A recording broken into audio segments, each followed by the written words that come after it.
Hello and welcome, everybody. Happy Friday. Hope everyone had a lovely week and is ready for a 3-day weekend. Monday is Labor Day in the United States, so market's going to be closed, banks will likely be closed, and Sectors Made Simple is going to be closed. So for all of you that are part of our Spreadsheets Made Simpler classes, we have moved the class from next Monday to next Thursday. Same time, 4 p.m. Los Angeles time, 7 p.m. New York time. So we're not skipping a week, we're just moving the day a little bit further back. But before we get to the weekend, we have one more hour of webinars with today's Subsector Spotlight. It is an industry that has seen an incredible amount of growth over the past week, but also is an industry that has been growing for years and years. Even though there's been a lot of pushback, a lot of these energy sources are closing down, but that might change. And today I want to talk about that. I want to talk about the uranium and, to a bigger extent, nuclear energy. Why it's valuable, why it gets a pretty bad name due to some very well-known accidents, but most importantly, how we can use it as an investment opportunity, and the role that it serves in a greener, newer society here in the future. So, I'm going to get straight into it, but before I do, I want to say hello to everyone we have with us joining the webinar live. Hello to Emelida, Blaze, Rita, Elizabeth, Pedro, Gloria, Andrew, Lucia, Angelica, Josefina, my mother, Ernestina, Irene, Laura, Eddie, Raisa, Mayra, Chela, Delia, Mabel, JJ, Kike, who else? Neri. Great to see everyone. Before we get started, happy birthday to Meli and to Emelida. I hope you both have amazing days and an amazing birthday. You guys are awesome. All right, let's get into the subsector spotlight. Hello, Maria. Great to see you. All right, the topic for today is going to be uranium.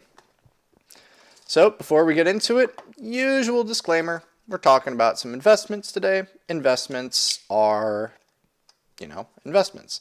But these webinars are for educational purposes only. So please take everything here as education. Any analyses or anything that I provide, take as educational reasons or resources, not as financial advice. And prior to making any investment decision, always do your own research. So, what is the uranium industry? The uranium industry is, well, it's part of this energy subsector. It's an industry within energy. And it's very, very, very, very small, but a very targeted industry. Due to the hazards around and the dangers around uranium, refining it, and more importantly, enriching it, there's a lot of control as to who gets to even handle this material. So there's not a lot of companies that have that privilege, but the ones that do are pretty big. Some of these companies are into the billions of dollars. Now, uranium is, as it serves the energy sector, is a clean energy source. It's up there with solar and wind and water as energy sources that yield zero emissions. There is no CO2, there is no ozone production, it's only just steam. The only output it gives is steam. Now, many people's opinion of uranium and of nuclear energy is incredibly negative because, well, uranium, when it's not being used for energy, can be used for bombs, for warfare. And even when used properly, accidents can happen. And those accidents result in areas becoming completely uninhabitable for centuries or even thousands of centuries. So yeah, there's some downsides to it. But today, one of the things I want to do is not just tell you about the companies, we could talk about that in 5 minutes, but I want to teach you a little bit more about uranium, about nuclear power, and why it's, comparatively to other types of energy that we use, an incredibly, incredibly safe energy source. So what exactly is uranium itself? Not the industry. What is uranium? Uranium is an element, just like gold or iron or aluminum. It is a metal that is slightly gray, and it is incredibly heavy. It is very, very, very heavy. And yes, we all know it because it's radioactive. Yes, it is a radioactive element, and it's only one of a few radioactive elements that naturally occur in the Earth. And funny enough, because of the amount of uranium that we have in the planet, most of the heat we get from the ground is heat let off by these radioactive elements like uranium. So when you're feeling the ground and the ground feels warm, yeah, it's probably the sun, but a good amount of that is also coming out of the ground and is responsible for, or is the cause of, uranium and other radioactive isotopes in the ground. Now, uranium has had many uses. Before it was used for weapons and energy and medicine, it was used, funny enough, as a way of coloring glass. I am willing to bet you someone in this audience, or some of their parents or grandparents, own uranium glass. It is glass that is made with uranium, and it gives it a nice yellowish, greenish color. But when you turn off the lights, they glow. They glow a bright, bright green, and it is really, really cool to see. It's crazy that this is glass. Like, there are glass cups, glass plates that all glow, not because of some glow powder, but literally because it's the radioactive element inside of it. Uranium is inside of that glass. Now, we're talking about radioactive, but we're not talking about someone that spends a lot of time listening to the radio. Radioactive is a word for an element or a thing that it's not stable, it's falling apart. And the reason that this happens is that what happens is the element starts off unstable. And everything wants to be stable. No one likes being a little so they try and get to the point of being stable. Elements are the same way. They're too crazy, so what they're going to do is they're going to try and break little pieces off of themselves. They're going to send out little parts of the element until they get to a point where they're stable. This is what's called decay. Radioactive elements will decay over time and send out these little particles left and right.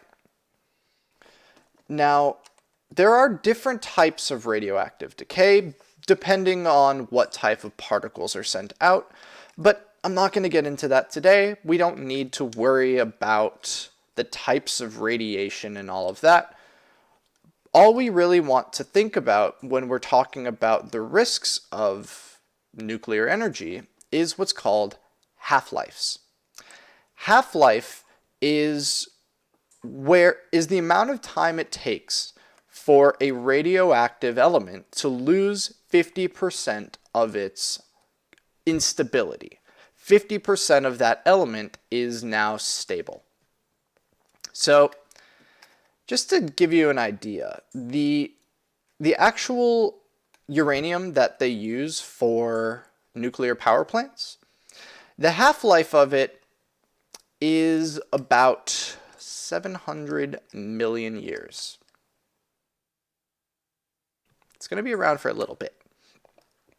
So that's how long it takes for only 50% of it to become stable, which is an incredibly long time and creates some dangers. Really quickly, before we get into the dangers of radioactivity, I have a fun story for you. Back when no one knew about nuclear weapons, the Manhattan Project, this project in the middle of the desert in the United States to create the first nuclear weapon, they were testing these bombs. They were blowing them up on land to see what happened. And the first person, or really company, that knew that these tests had happened was the Kodak company. The company that you all know and love for their printing paper and for their photo paper was the first company to know that a nuclear bomb had went off, because a lot of their paper is photosensitive. That's how it can develop a photo. But when the bomb went off, it sent out a lot of these particles, and some of those particles hit the paper. So a truck was driving through with a bunch of these sheets of paper, and when it arrived at its destination, they opened it up and found there was damage. There was stuff on the paper that shouldn't have been there because it was exposed to these high energy particles. From that, the Kodak company was contacted by the government and told no one can know about this. So the first people to know about the nuclear bomb going off was not, well, yes, the scientists, but the first kind of Joe Schmo and Juan de los Palotes was the Kodak company because of these radioactive particles that were let off by the bomb. Now, that was a little bit of a sidetrack, but just a cool story that I like about the history of radioactivity and the dangers of it too. Because when these pieces of an element decay, they send out little particles that can hit sheets of photo paper, but also can hit living things like us. When it does, that particle has a lot of energy and puts that energy into our body. And it causes some really bad stuff. It causes damage, where low doses of radiation can change the way your cells work. Imagine it's like a computer that you stuck it in the microwave. The computer might be fine, but it's going to have problems. It's going to run slowly, and it's going to crash every now and again. Well, higher doses don't just do damage. They kill cells entirely. So if you get a little bit of radiation, then your cells might be damaged, and, it might look like a little bit of a wound. Higher doses will kill the cells entirely with no hope of ever saving them. And this sounds like an incredibly, incredibly negative thing. But the ability for radioactivity to destroy cells is, funny enough, used to save our lives, not damage them. Elizabeth's saying, sometimes I think that's the reason there's so much cancer. So land-based tests for nuclear weapons have been banned for about 50 years. However, many of the tests that they were doing in the desert, the wind pushed it over to the United States and created some pretty gnarly effects. Funny enough, many ways of authenticating art is by studying how much radioactivity there is in the paint. Because paintings before or after a certain point, when these bombs went off, have more or less radiation. Really quickly, I want to find this amazing video that I watched on the topic, because I keep summarizing it And honestly, I'd rather just send you guys the real video. This video is exactly what I'm describing. It is the effect that these bombs had on the United States, but also how the Kodak company discovered these nuclear tests. So I'm going to stop trying to summarize the video and just let the video do the work for me. So is the microwave not too good? The microwave's fine. The microwave is totally fine. There are different types or frequencies of particles. There is visible light, UV, microwave, X-ray, all of these different types. Microwave, it's not going to do anything to you really. There's not really radioactivity coming out. It's mostly all kept inside of the microwave. Now, let's talk about the uses for radioactivity. Because again, I said before, this is not just a bad thing. One of the main ways for treating many types of cancer is called radiation therapy or radiotherapy. In radiation therapy, doctors will send all of these radioactive particles straight into your body at a specific point, not just throwing them all at you like a bucket of water. Instead, just one at a time. Just sending these tiny little particles exactly where they want to in your body to destroy the cancerous cells and to stop the spread of this issue. So while that does do damage to the healthy cells as well, the damage is often much less than what the cancer could do over time. So yes, you might get some side effects from the radiation treatment, but the damage it's going to do to the cancer is more than the damage it's going to do to you. And newer types of radiotherapy are being developed where instead of it just being you throw it at the right area, we're learning how instead of just hitting your skin, we can go past that. We can actually have it put all of its energy right where we want it in the body. So not just aiming at the right spot on your body, but aiming how deep inside as well. And this new technology still uses radioactive particles, but is incredibly more targeted.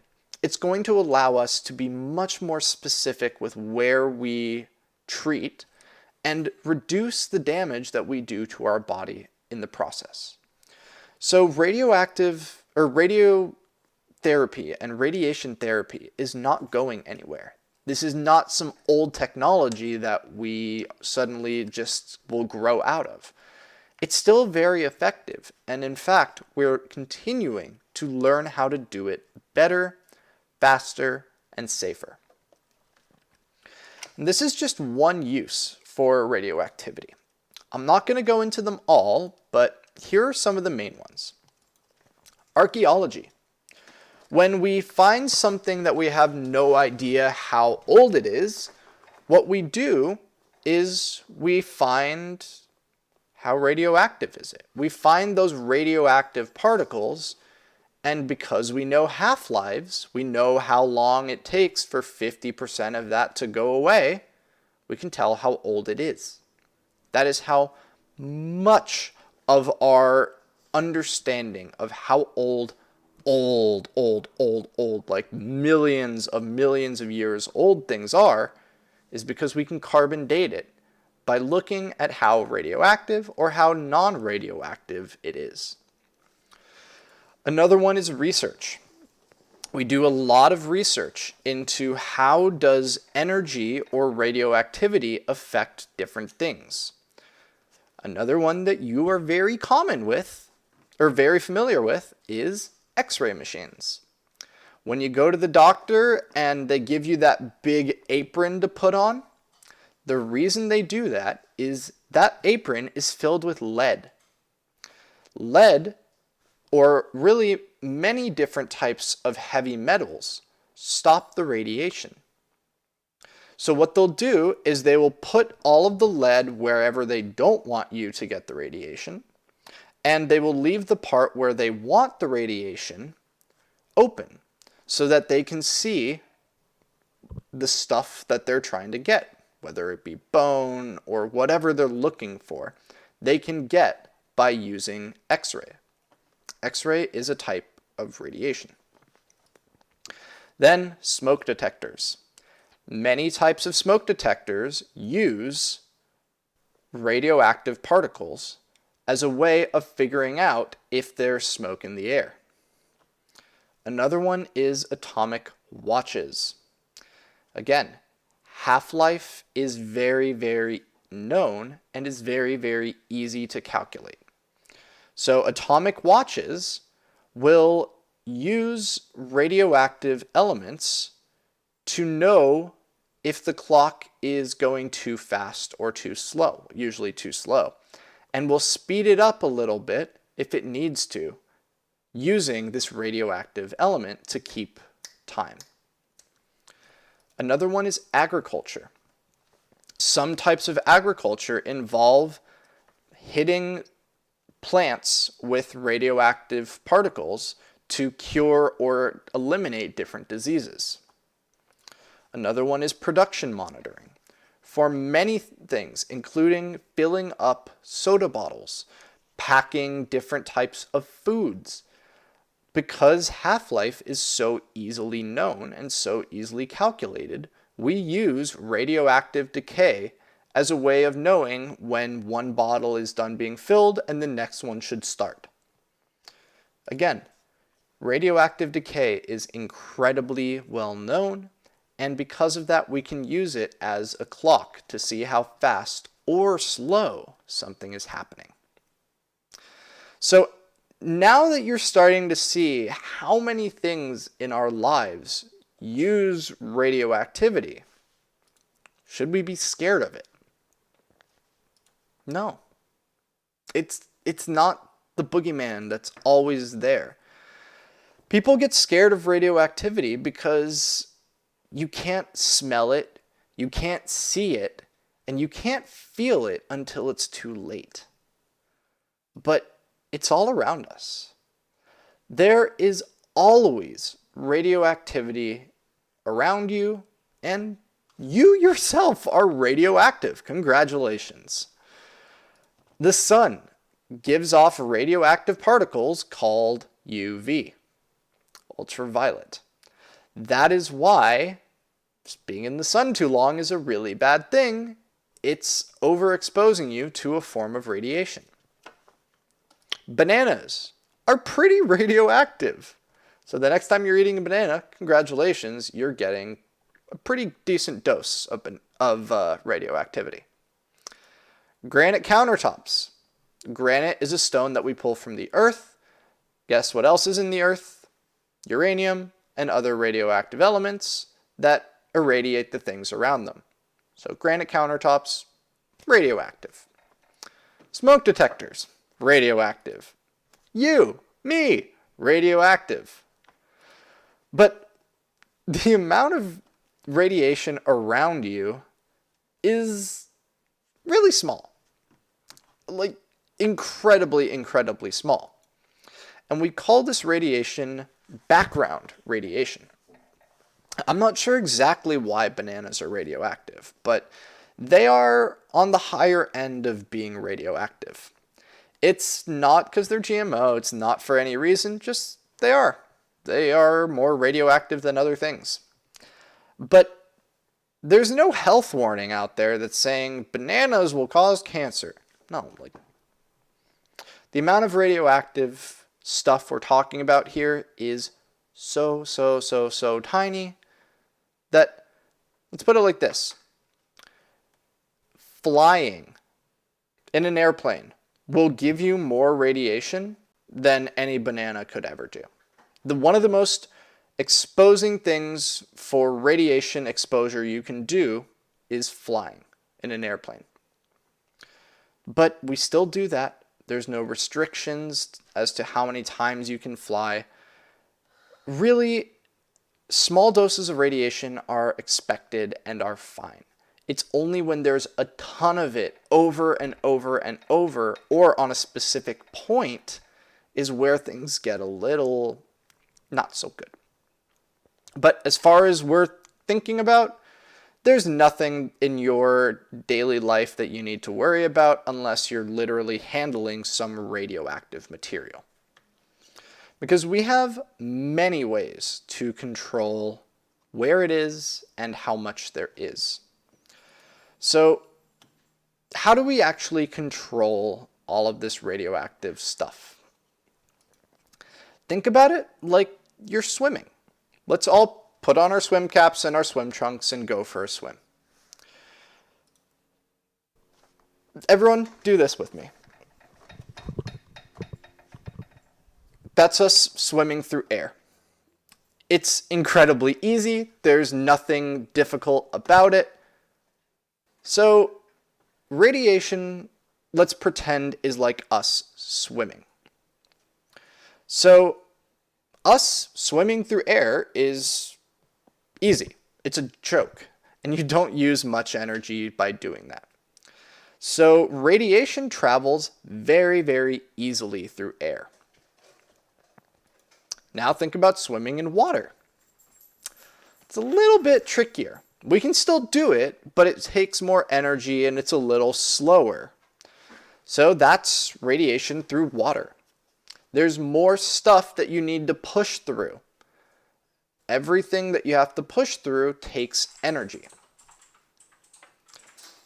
It's impossible to swim through maple syrup or tar or quicksand, for example. That is metal and concrete. Radiation has a very hard time going through metals and concrete. So that's how we build the area that we keep these nuclear reactors in. We control radioactivity very, very well using water and metal/concrete. So let's talk about the energy side of things now. Energy, and really nuclear power, is created in what's called a reactor. There is a reaction happening inside of it that is nuclear. So, nuclear reaction. And it's made up of the core. That core is the actual uranium, or the radioactive material. So we take a big core, stick it in a pool of water, and then put 6 feet thick concrete all around it. But really, the concrete's not necessary.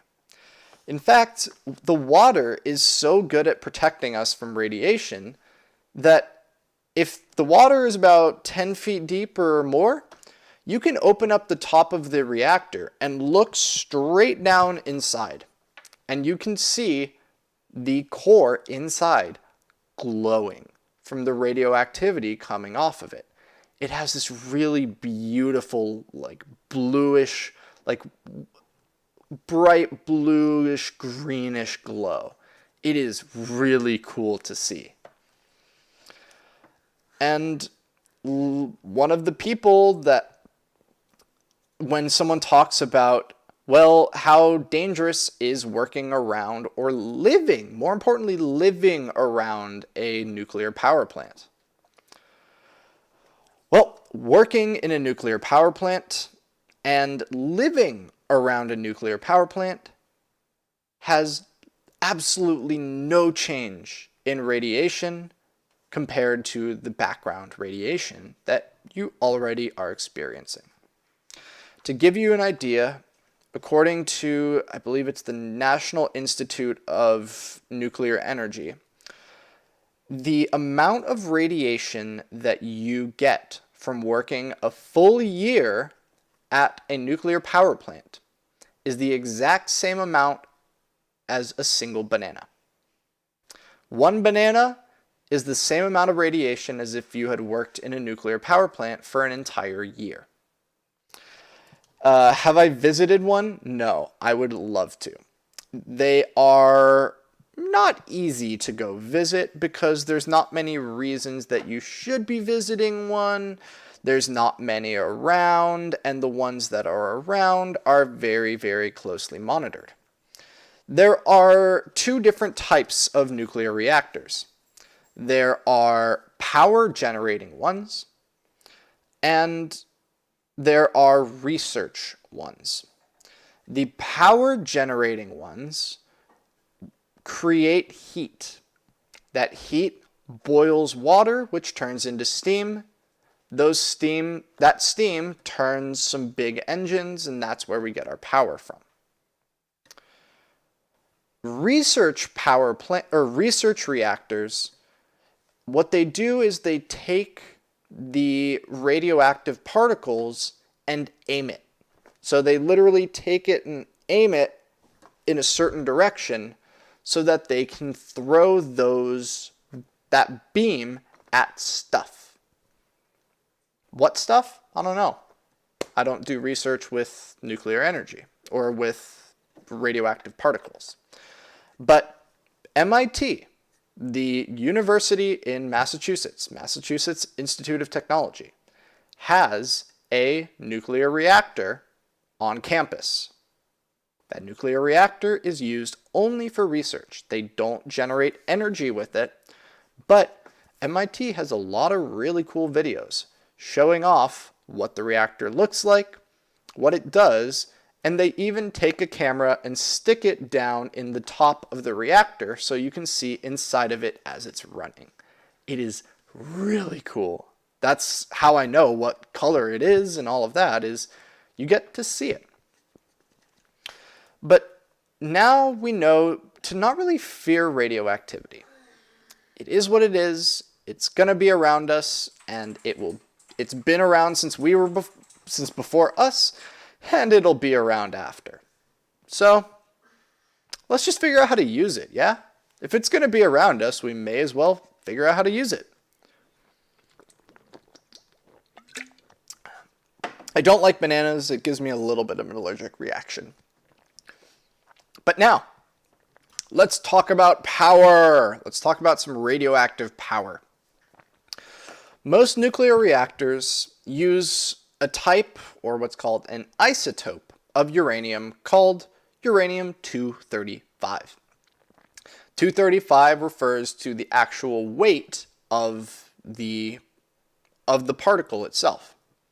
And kiwis, yes. So what we do is we take what's called a neutron. We have three parts of an element. Protons, which is positive charge. Electrons, which is what we think of as energy, is literally electrons, is the negative charge. And the neutrons have no charge. So what we do is we take one of those zero charge neutrons and pew, throw it into a uranium-235 particle. When we do that, it doesn't like it very much. When the neutron hits that uranium, it causes it to go a little bit too unstable. And in the process, it literally is sitting there, it's like, I'm so angry, and it pops. When it pops, it turns into barium and krypton. It literally splits the atom in two, into barium and krypton. It launches some more neutrons out and creates a ton of heat. A ridiculous, ridiculous amount of heat. Because this core, where all of this is happening, is in water, that water takes all of that heat and it starts to boil. That boiling, no, please, eat bananas. Again, this is not to scare you away from bananas, all right? The point is to show you that you don't think about worrying about eating a banana, so there's no reason to be afraid of working around or living near a nuclear power plant. Yes, there is, Kike. I will get into the stocks and ETFs towards the end of the presentation. So again, What we're doing here is taking a little zero charge thing and throwing it at the uranium. When we do, it causes it to go unstable, well, even more unstable, and break apart. It breaks into barium, krypton, and then some more neutrons, and a ton of heat. That heat, because we're in water, heats up the water a lot and turns it into steam. And that steam is actually what is used to create energy. We use it to turn a giant, what's called a turbine. Think of a giant water wheel, but with steam. That's exactly how we create power out of a nuclear reactor. So that's where the heat goes. But what about these other neutrons? Remember how we said it launches out a bunch more neutrons? Well, those neutrons go out and hit other nearby uranium-235 particles and continue. That one now splits and launches more and creates more heat, and then launches more, creates more heat. This is called a chain reaction. Once you've started it, it goes and goes and goes and goes. That is where our uranium power or our nuclear power comes from. It's pretty straightforward, really. But while the idea is pretty simple of, we'll just take a neutron and throw it at the uranium and the rest is done, it's a little bit more complex than that. There is a lot of challenges in taking uranium from the ground, getting it into uranium-235 and having it only be uranium-235, and then controlling that nuclear reaction. But again, we're not here to study it from a science perspective. We're here to study just a basic understanding of the industry perspective. But once we're done creating the energy, remember we have those two other elements that are still chilling, barium and krypton. No relation to kryptonite from Superman, but that is where they get the name from. Once we're done using the uranium-235, we need to get rid of that stuff. Like any good green or clean energy society, we should recycle. So about 94% of the uranium that we use is recycled. The rest of that material is put into big metal containers because remember, metal insulates radioactivity. We put them in a cave and bury them. Now, people always think that it's dangerous. How much material are we putting into the ground that's radioactive?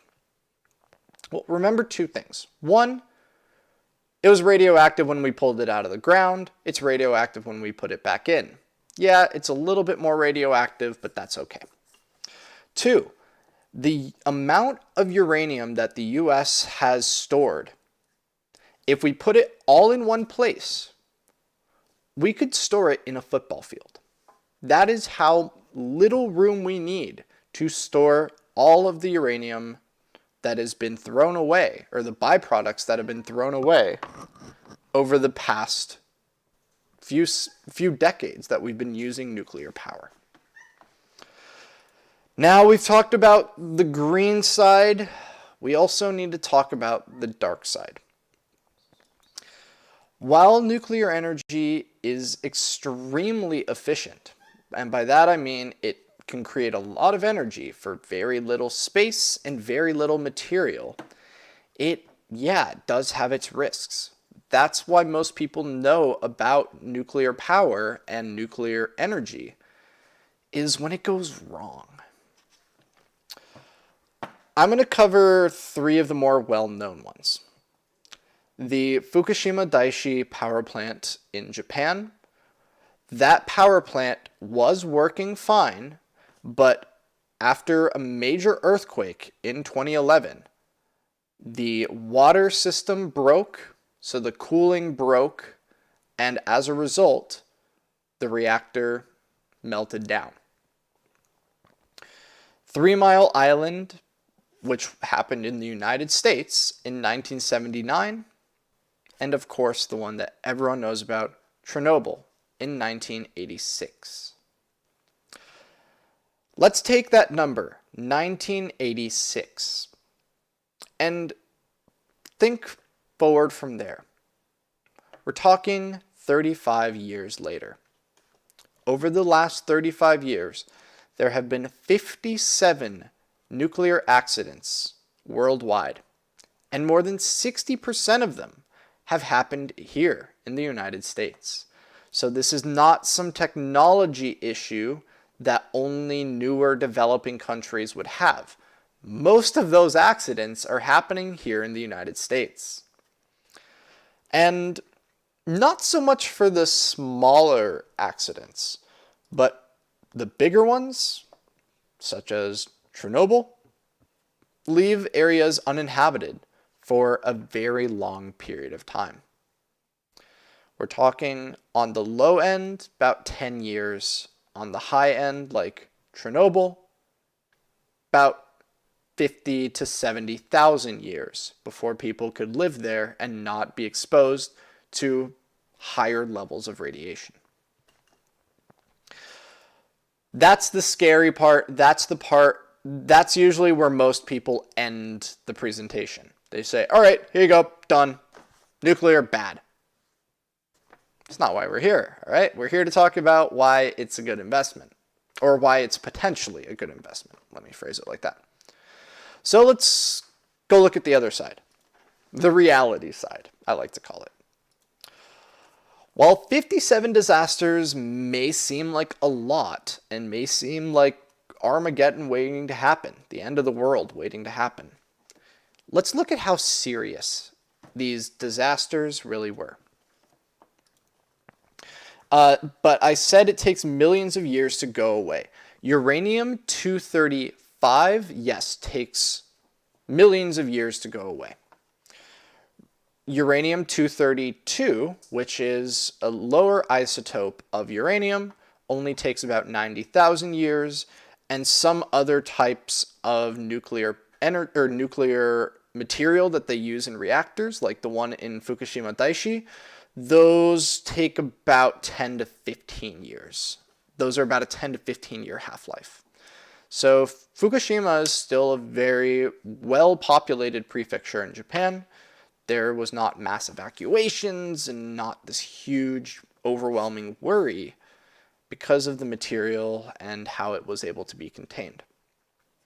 Now, speaking of containment, really, the INES, International Nuclear Event Scale, tells us how bad the result of a nuclear accident is.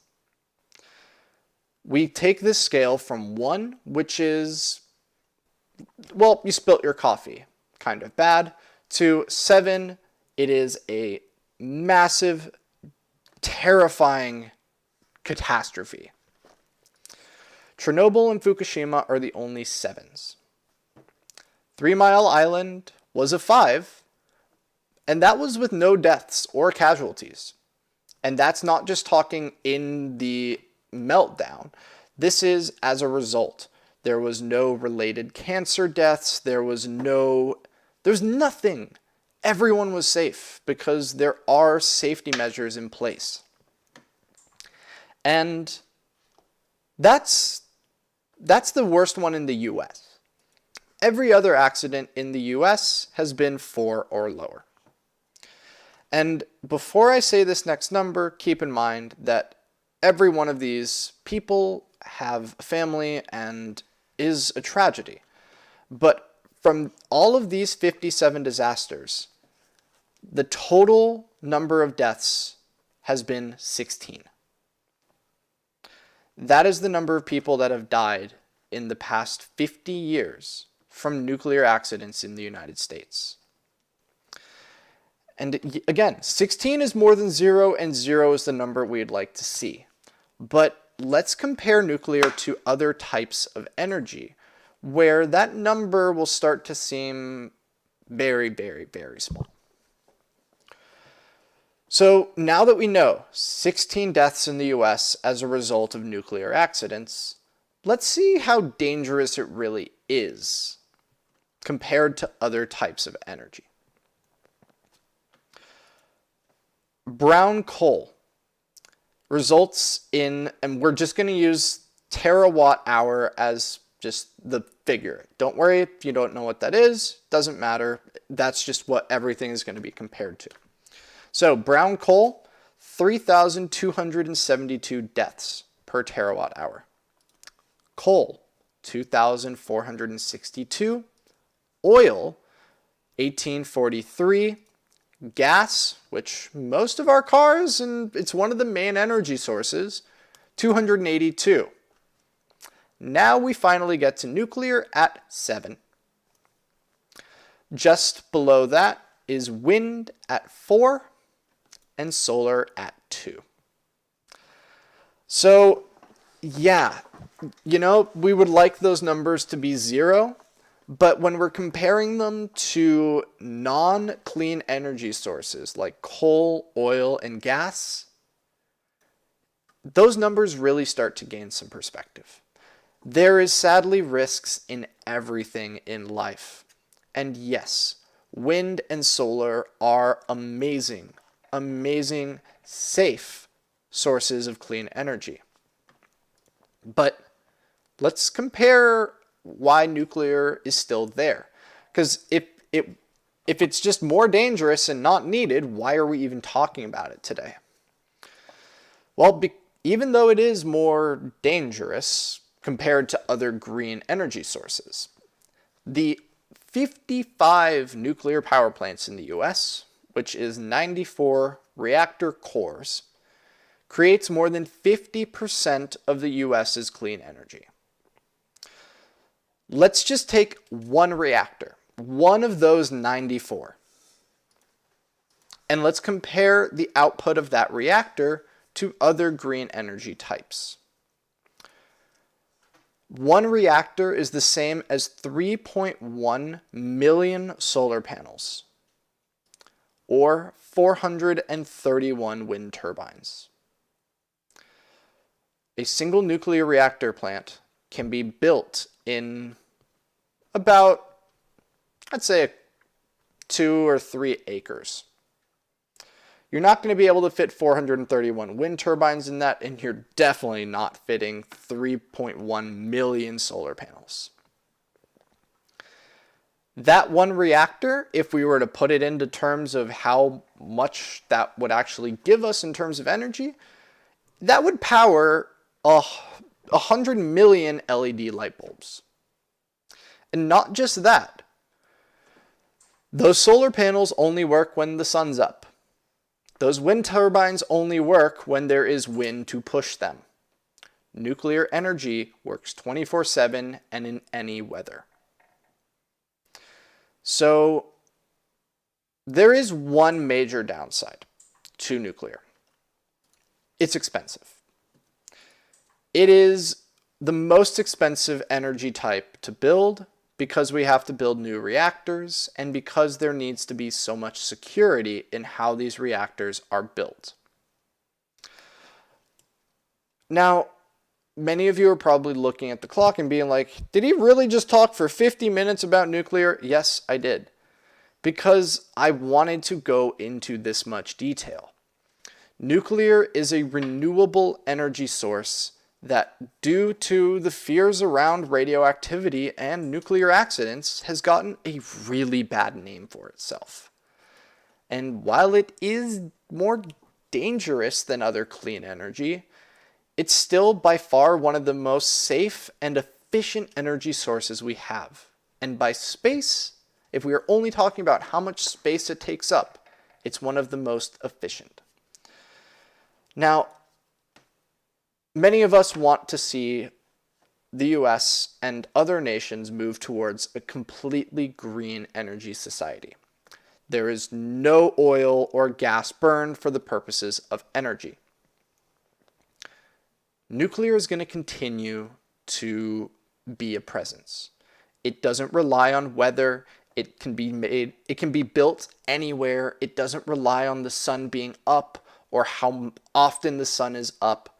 It is an amazingly powerful energy source. And the relative low risk makes it something that we'll probably continue to pursue. Again, one death is too many, but the risks of uranium and of nuclear is much smaller and significantly smaller than oil, gas, and even coal. So what I want you to take away from this today is don't fear the idea of radioactive. Don't fear background radiation. It's part of life. The only things we can do to reduce it is, avoid going and getting unnecessary x-rays or MRIs. Besides that, there's nothing you can do.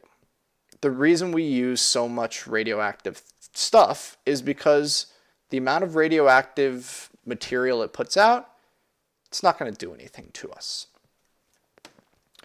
So now let's get to the investment part of this whole thing. FinViz tracks a total of only 8 different uranium companies involved in the extraction, refining, and energy production from uranium.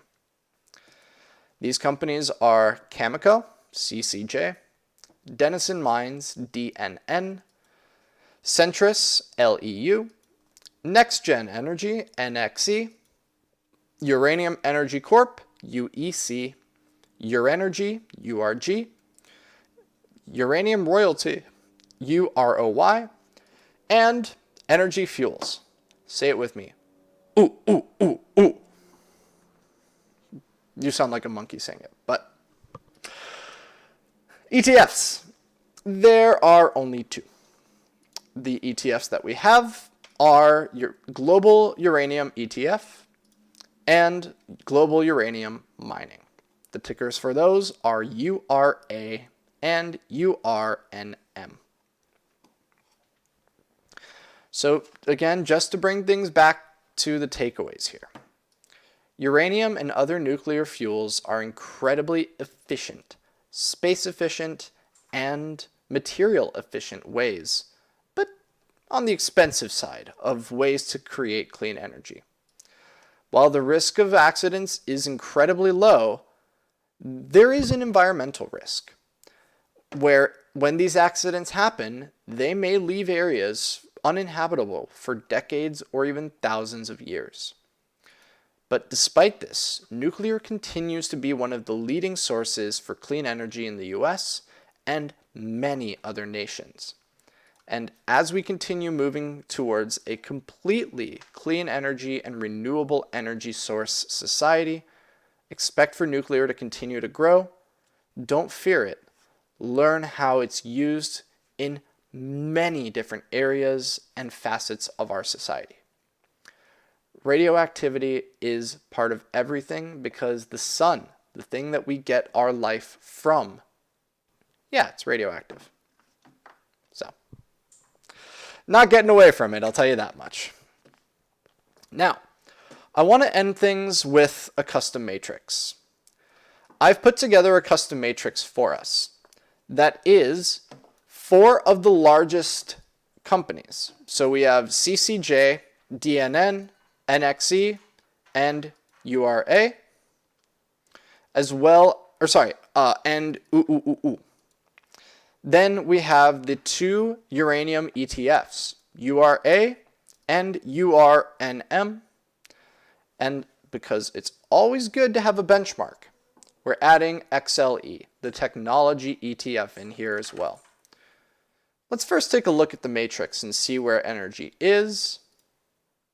So energy's not feeling too great. Energy is a little bit under the weather. But let's go now and let's look at this matrix and see where things match up. So while energy is weak, everything else is stronger. What's fascinating here is let's look at the leadership. NXE is a clear leader, and that shouldn't come as a surprise to any of us, considering that it is probably the one company out of the list I gave today that we all know about. It is energy has no energy. Exactly. The next gen energy is, well, next gen. It's doing extremely well at the moment, and that's not a new thing. It has been a leader in this market for quite a bit of time. And as we've seen, energy had a resurgence a couple weeks back, where if we look at the matrix 1 month ago, we'll see that energy, or sorry, which one was this? This was 2 weeks ago, my bad. We'll see that energy was having a little bit better of a time. Not much, but a little bit.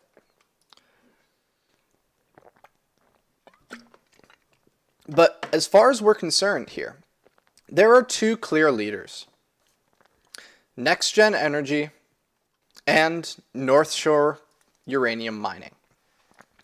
These two stand head and shoulders above the rest of their peers, as well as URNM is performing extremely well compared to URA. So if there were two companies to keep an eye on from the uranium industry, Next Gen Energy as the company, and then North Shore Global Uranium Mining, URNM, as the ETF. And something I've started doing in the past few weeks, and I really enjoy, is going to groups and industry so we can see exactly how the uranium subsector is doing compared to others. In one day, it is the second highest returning sector with a count of 3.7% increase. Looking at 1 week, well, we see that uranium is up 23% over the past week. Looking back even more to a month, we see 30% up. And then 3 months, it drops down significantly to 1.2% or 1.9%. So uranium has had a pretty good last month. And as we see, its momentum is continuing. It is still the second highest returning sector today compared to every other sector, not just in energy, but the entire stock market. People are saying that energy was around last week. Was it? Last week, energy was the 1 week leader. Interesting. Energy had a total count of +6 compared to 3 right now. Yeah, so it did have a pretty good bump there. But anyway, let's again bring things back to why this conversation happened. Uranium has been doing extremely well in the past month, the past day, and the past week. It is a renewable energy source that is not going to go anywhere, is only going to become safer, and is only going to become more valuable because of the amount of space it needs and the amount of energy that it provides us. Radioactivity is not something to fear. It is something that's all around us, and us ourselves are radioactive slightly. So the best thing we can do is understand it, learn its benefits as well as its risks, and learn how it makes our society from an energy, health, and sadly, security perspective safer. So, a question, Jonathan. When you do check FinViz to find things like this, many of the topics that I get for the subsector spotlights come from this. I like to go in and I like to highlight sectors, or rather subsectors and industries that are performing extremely well. I'd like to be able to provide information when it's relevant to give you guys something that's not just, okay, that's cool to know. It gives you something that is a little bit more actionable. It's, again, past results can never guarantee future performance, and we know this. But when we're seeing an industry have performance like uranium here, of a great one day, an incredible 1 week, and a strong 1 month, it definitely gives us something to keep an eye on. How often? I try and do it every week. So every week I'll go in and take a look and come up with the presentation and come up with a little bit more fun stuff. I don't like to just talk about only the investment. I like to talk about everything, because the fact of the matter is, if you're only looking at the market, you're only getting half the story. The other half of the story is why. If you're only looking at the prices and trying to figure out why things are going up and down, you're missing out on the reason they're really going up and down. Has something happened in the market? For example, biotech. Biotech had a ridiculous week because of Pfizer's FDA approval. Things like that you would not get from just talking about the investment side are the reasons many of these sectors and industries are doing better or worse at different times. So I try and create these as early as possible, as recently as possible. So when I'm talking about something, it's not last week's news. What day is the best to check that? I have no idea what the best day is. I tend to go in on usually Thursdays to get an idea of what I want to do for the webinar. So what day of the week I check? Usually Thursday. I'll start putting the presentation together on Thursday and then finish it up and create the custom matrix and whatnot on Friday. Again, I don't like preparing a lot of this stuff weeks in advance. It makes for stale information. I would rather be able to look at it the day before, know what I want to talk about. Like, many of these industries are ones that I know a lot about just because I've been curious. But I enjoy learning about these sectors as well. I always learn something new. Like, I didn't know how relatively safe nuclear power was. You only hear about the disasters, and I can tell you about disasters that happened that the public barely even knows about because it was protected. There were Soviet nuclear accidents that happened that the government kept secret for decades before finally exposing. One of them is the Kishtim disaster. It was a nuclear power plant that was dumping radioactive wastewater, so that water that was irradiated, they were dumping it in lakes nearby the power plant. And in the summers, when those lakes would dry up, all of that nuclear waste would be exposed to the air, cause a giant radioactive cloud that would waft over Russia and some of Europe. It resulted in thousands of people having their entire towns evacuated and burned to the ground to avoid radioactive waste. So there's a lot of crazy history to nuclear energy and just nuclear resources in general. And it's fun to get to explain these. It's fun to get to share these little stories that I have and tidbits of knowledge, because it gives us a better picture of not just the investment side, but the human and the reason that these industries are here to start with.